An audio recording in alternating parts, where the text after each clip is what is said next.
Well, I first would like to have a very short summary of the sessions of yesterday and the most important conclusions that I think we could make. That is, first of all, with respect to the GMP inspection, there are quite some changes over the last years, and this is also reflected in the drug regulatory agencies here in Saudi Arabia on the one hand and in Jordan on the other hand, where really high standards are being set with a focus obviously on the quality, the safety, the efficacy, availability and affordability of drugs.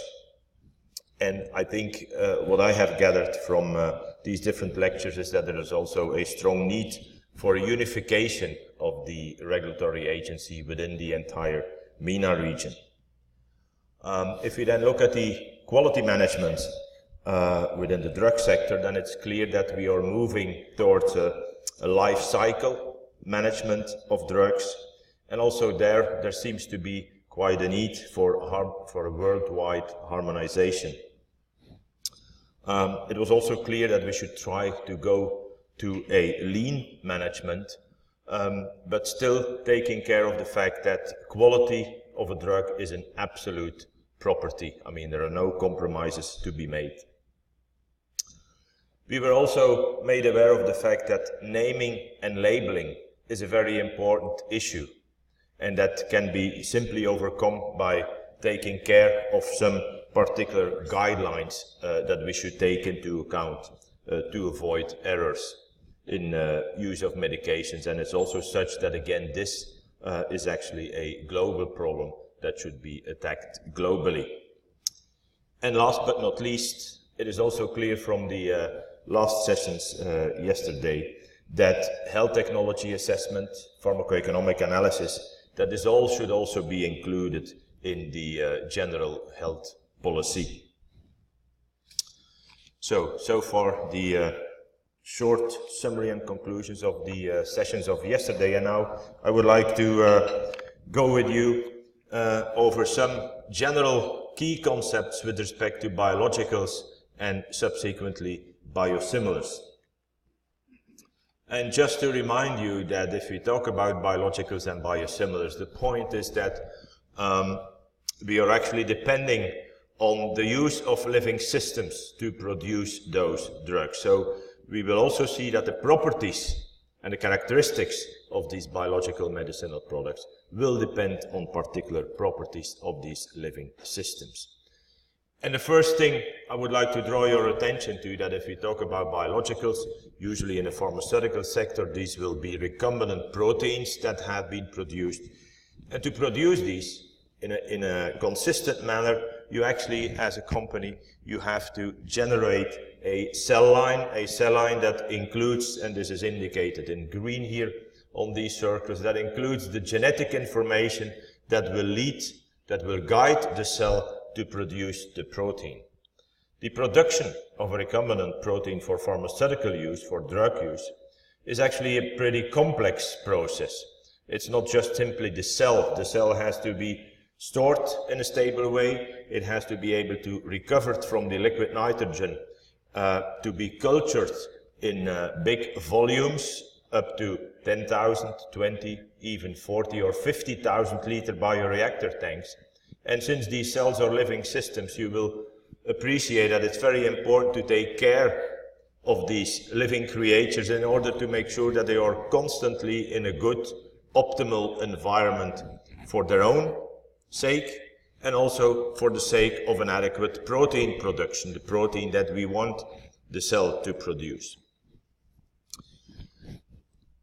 These bioreactors is one step in the entire chain. Obviously, we have to purify the protein, we have to characterize it, and so on. If you talk about biologicals in the drug field, it's also important to realize that we have quite some differences, biologicals versus typical chemical drugs. And in this typical slide that you may have seen before or something similar, we have here on the left-hand side a very small dot that you may be able to see. That's acetylsalicylic acid, the active compound of an aspirin, for instance, which is a very small molecule and a very simple molecule. Then in the middle we have interferon, which is a biological molecule, which you can see, which is much larger in size, a bit more complex. And then on the right hand side you see the size, the relative size of a monoclonal antibody, which is approximately 1,000-fold larger in size and much more fold with respect to complexity relative to a typical chemical molecule. We will also have to take this complexity into account when evaluating the properties and the physicochemical characteristics of such a molecule. It's not only the size, it's also the way they are produced. Chemical synthesis for a typical chemical, low molecular weight molecule, and then obviously cell cultures. And this also has a consequence to the composition of your final material.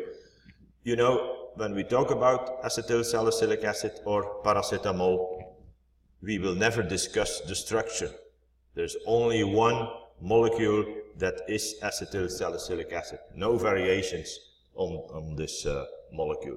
Whereas for a protein, we should realize that they are composed of a heterogeneous mixture of different variants of the same molecule, and that the relative appearance of a number of variants is very much dependent on the process that has been used. And just to give you a very brief example of processes that do have an impact on this heterogeneity, and a typical one is glycosylation.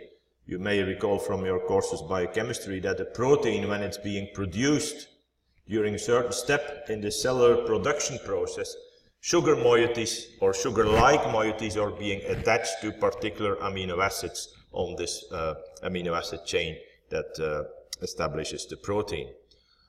This glycosylation is important for the stability of proteins, for the correct folding, and in many cases, especially for monoclonal antibodies, glycosylation is also important for the functional properties in vitro, but also in vivo, and thus may have an impact on the clinical efficacy of your molecule. Glycosylation is one cause of heterogeneity within these proteins, but there are also a number, as you can see here listed, a number of other enzymatically controlled processes that do occur within the cell during protein synthesis, and that lead to this heterogeneity. And this is dependent on the cell type, a bacterial cell, a yeast cell, a mammalian cell. They will all behave differently with respect to these different enzymatic reactions. And it's obviously also dependent on the culture conditions, because enzymatic reactions depend, for instance, on the temperature, on the pH, on the presence of particular catalyzing metal ions, and so on. It's not finished once the protein has been released by the cell. There are also chemical modifications that can occur at certain amino acids, such as, for instance, a typical one, the third bullet on the right-hand side, oxidation. Methionine is an amino acid that is very sensitive to oxidation. You always have some oxygen, not only in the air, but also in your buffers that you are using. So don't be surprised if you characterize your protein. There will always be a certain degree, a certain number of methionines that are oxidized to a certain extent. And again, this adds to the heterogeneity of your single molecule. And this is dependent, obviously, on external factors. And if you calculate from a theoretical point of view, you may end up with approximately 100 million variants of the same molecule, which you will probably understand makes the analytical evaluation of your protein a little bit more complex than that for a typical chemical molecule. In addition, when we administer those proteins, those biological drugs to human patients, we should realize that any biological, even if it's a human recombinant protein, it may elicit an immune response in the patient. So that's also something we have to take into account. So far the intermediate conclusion is that product variants in a protein population will always be present, that from a theoretical point of view we have a large number of possible variants, 100 million.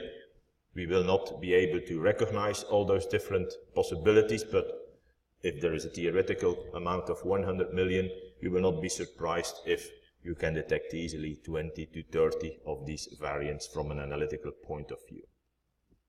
So the only way to guarantee reproducibility in your production process is not only to look at the analytical data at the very end, but also to make sure that the entire production process can be repeated in a consistent way. And that's why you will often find a paradigm that when we talk about a biological medicinal product, it's the entire process that will determine the ultimate properties and characteristics of the product. So we need to know the entire process. What does this mean in real life when we are dealing with drugs? And here I took the example of infliximab, for instance. You will see here on the right-hand side on the slide, the top line, for instance, we have the cDNA in green that encodes for the protein, the antibody infliximab, which represents here in this first line the originator molecule, for instance. And then if the patent has expired, other companies may decide to also produce infliximab. The only thing they know from the patent is actually the DNA sequence that can be used. So in these different processes, these three different cell lines that will be made independently, the only common thing is the green symbol that represents this cDNA. So the genetic material of the encoded protein will be exactly the same, but the cell will be different. The process, the arrows that you can see here, the process, the purification steps will be completely different. But since you use the same DNA sequence, you will end up with the same protein, infliximab, in all three cases. And when you look at the very first glance, it all looks like infliximab. But if you look into a little bit more detail, you may notice that infliximab is not written in exactly the same way. So they look the same, but they are clearly not identical. And if we are lucky, they may be sufficiently similar to each other. This brings me to the word similar and biosimilar. We will call those copies of biological molecules. Once the patent has expired and another company also makes the protein, since they are not identical to each other, we will call them similars to the reference product or biosimilar.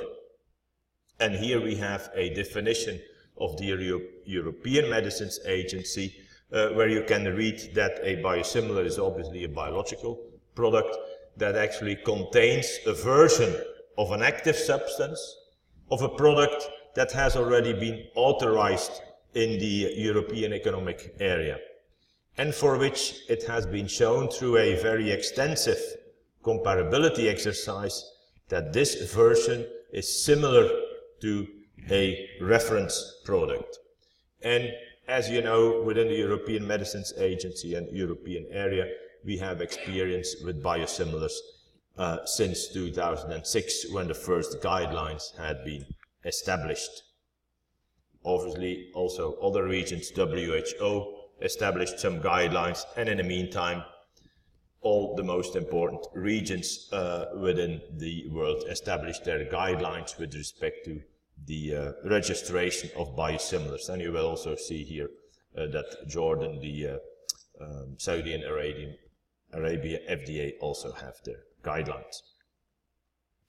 I won't go into too much detail for those guidelines, but it's clear in the world of drugs, it's all about quality, safety and efficacy of these molecules. And this is also linked, since these are copy versions, we need a extensive comparability exercise, and if you want to compare something, you obviously need a reference product, and it's important that the reference product needs to be an authorized reference product. So, how do we start with the development of a biosimilar? The first thing is that you need to establish your process. You will establish your cell line, you will set up a purification process, and then you will compare your molecule with the characteristics of the reference molecule. You will do this at a physicochemical level, structural properties, biochemical properties. You will also do this in vitro with respect to its functional biological properties. And in the first round, you may be sure that since you have not sufficient information on the process that the originator company is using, you will probably find differences between your product and the reference product. This is not a disaster. You will just have to look what are the differences, then in a rational scientific way think how should I modify my process to make those differences smaller. You will go back to the bench, adapt your process, start with the characterization again, do the comparison, and you will hopefully notice that the differences become smaller. Maybe not small enough to be acceptable, you may have to go back again. So it's a reiterative process in order to get finally to a product that is highly similar to the reference product with respect to its analytical properties. And once that is the case, since you have demonstrated from a structural point of view and an in vitro biological point of view, then you will be allowed to introduce less non-clinical and less clinical information for your registration file. Why? Because we expect, since the molecule is very similar at the structural level, we may expect to a certain degree that the clinical and non-clinical properties of this copy of this biosimilar will most likely also be very similar to that of the reference process. So the clinical evaluation, which will be discussed in the next lecture by Professor Till, will only serve not to prove the efficacy, but merely to confirm the biosimilarity at the clinical level. If as a company you want to start producing something, it's good to have some guidelines to know what the regulatory authorities expect from you. So, and here I have an overview of the different guidelines that are available within the European Medicines Agency. And what may be the most important thing here is that at the bottom you will see that apart from general overarching guidelines, there are also some product-specific guidelines. Because you will appreciate that we will not look at the monoclonal antibody in the same way as we look at the simple molecules such as insulin, for instance. Now, what is actually required if we compare the registration requirement for an original molecule? We have obviously the three main components of a registration file: the quality dossier, the CMC, the non-clinical part, and the clinical part, where we have all those different sections on the one hand. If you now look at what is required for the registration of a biosimilar, if you look at the left-hand side, you see that everything remains in dark blue, so this needs to be submitted. And in addition, you have indicated here in red the extensive comparability data at the structural level. So it's important to realize that there are no shortcuts with respect to the quality that needs to be demonstrated. That's, I think, obvious in a drug sector.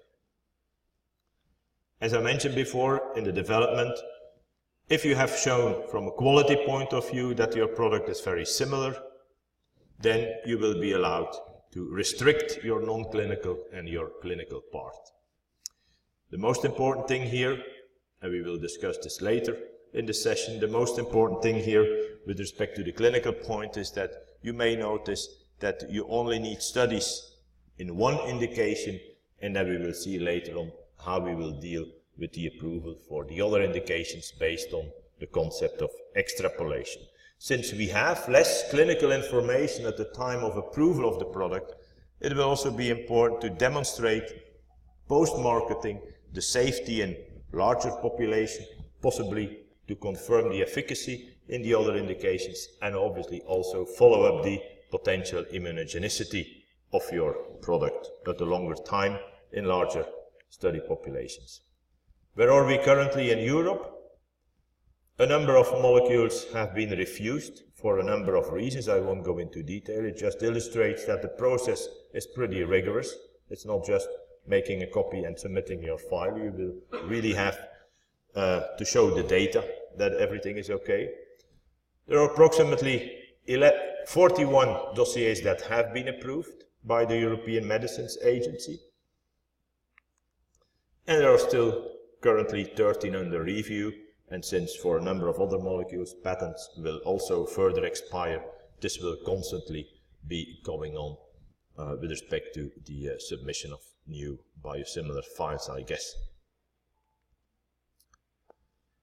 What is actually needed? Just a snapshot of, for instance, a number of analytical methods to which the first infliximab biosimilars had to be subjected to get approved, and I won't go into detail, but you will see here on the left-hand side, for instance, N-terminal sequencing, C-terminal sequencing, circular dichroism to confirm and to compare the secondary structure, and so on. On the right-hand side, somewhere in the middle, you will see glycosylation as one of the important parameters to evaluate, especially for a monoclonal antibody. Glycosylation is also a very complex process, and you may also notice that it's not just glycosylation.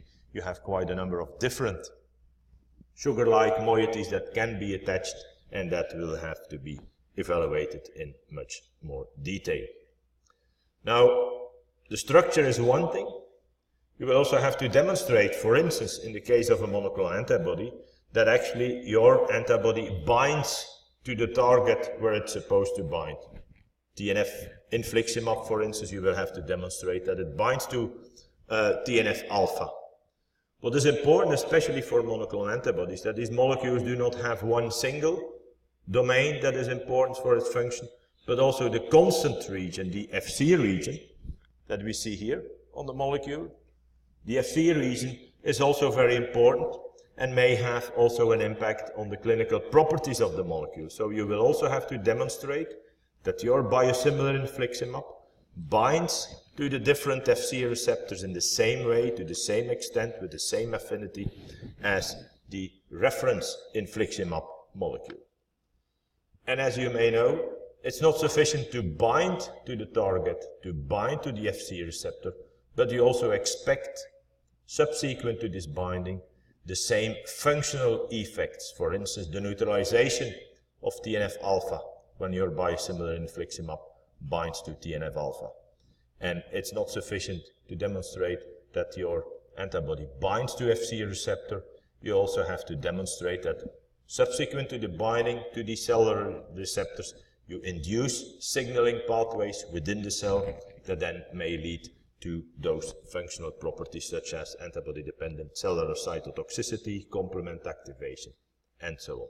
So these are different things that you will have to consider and make life as a biosimilar developer pretty tough. I mentioned also at the beginning that we will never be able to make an exact copy because of this heterogeneity, because of the fact that we depend on these living systems.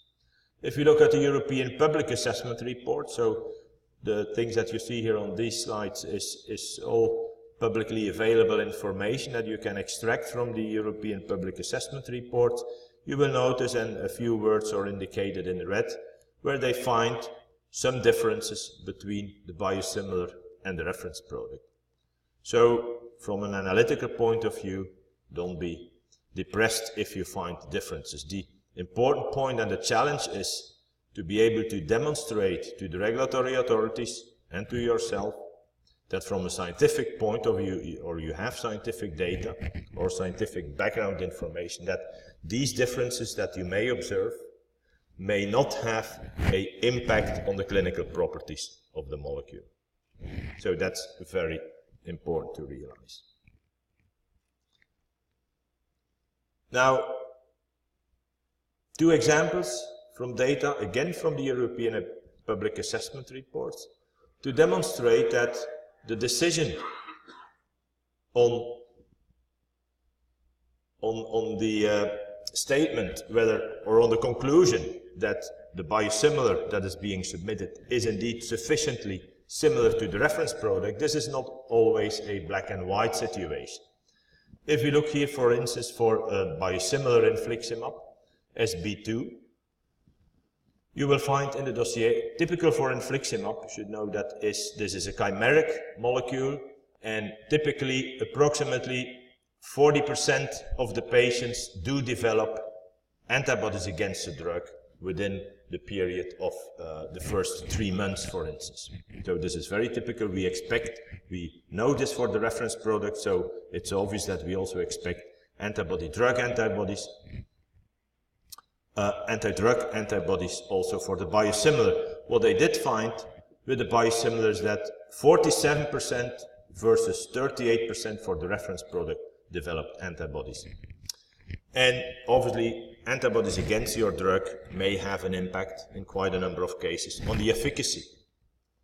And there was some discussion within the scientific experts of the committee that had to give an advice on this biosimilar. And actually, from 14 out of the 36 experts decided that actually the potential impact of the antibody formation against the drug infliximab, that actually the impact on the efficacy was not unambiguously clear. So they actually were in favor of not approving this molecule as a biosimilar. But, you know, in a democracy, it's a majority that decides. Since the majority was in favor, it was actually approved. I'm not saying that this is a bad biosimilar, I'm just saying that there may be some residual uncertainty that may lead to discussions. In addition, one should also realize that these data were obtained in a patient population that also received methotrexate. And methotrexate is an immunosuppressant. So you may even, in this case, the difference may even have been underestimated because you were looking under conditions where you had an immunosuppression. Another, and especially as a scientist, I like this one. This is for an etanercept biosimilar, where they... My battery is running low. Okay, 2 minutes, yeah. You will notice here, and I won't go into too much detail, but the first statistical analysis resulted in a much slower immunogenicity or apparent immunogenicity for the biosimilar relative to the reference product, 1% versus 13%. And then they ultimately decided, yeah, this is a huge difference. So the biosimilar is actually not very similar to the reference product. And then they decided in the analysis that for some reason that they should or might discard selective data obtained from week 4 and week 8, and they did a reanalysis, and then they found a difference that was much smaller, 0.3 for the biosimilar, 0.7 for the reference product. But it's obvious that as a scientist, I would never get away with this selective omission of data to get my paper published, obviously. So this is a scientific issue. Very quickly about the terminology. And why I'm saying this terminology, you know, we have the reference product, which is here on top, and then we have the biosimilar, for which we have some differences. I won't discuss the second generation or next generation molecules, but you may notice here at the bottom, we also have, within different regions in the world, what we call non-comparable biologicals. These are just molecules that have been made, and for which we have no idea on the quality. I'm again not saying that this quality is per definition not okay, but these molecules have never been compared with an authorized reference product. And here I have a typical example. I won't go into the technical details. This is a real biosimilar. Within the European regions, this is the reference product profile, and this is the biosimilar profile. You see that the profiles are pretty identical. For a similar molecule, this is again the reference product, and here these are different molecules of erythropoietin that have not been compared to the reference product, obviously, but that are on the market somewhere in Thailand here, if I remember correctly. And you see that these are definitely not adhering to the high standards that we put to biosimilars. Just a few examples. Reditux, India, a difficult name, Yi Saipu in China, for instance. These molecules are not to be considered as possible biosimilars. So, to conclude, if we look to biologicals in general, these are very complex and often multi-domain molecules. They are characterized by an intrinsic heterogeneity, for which these properties are dependent on the entire process. We will discuss interchangeability later. And if you look in particular to biosimilars, it's clear that the concept is very well defined, and that the process for approval is a very rigorous process if we are talking about a true biosimilar. An important point that I would like to stress: there is no doubt about the intrinsic pharmaceutical quality of a biosimilar, but we should realize that there will always be some differences between the biosimilar and the reference product, and that the major challenge in the approval process is to identify whether or not particular differences may have a clinical impact. So we should realize that when we implement the use of biosimilars, there will always be some residual uncertainties that we will have to deal with and live with. So that's why also an adequate pharmacovigilance is also, once a biosimilar is being introduced onto the market,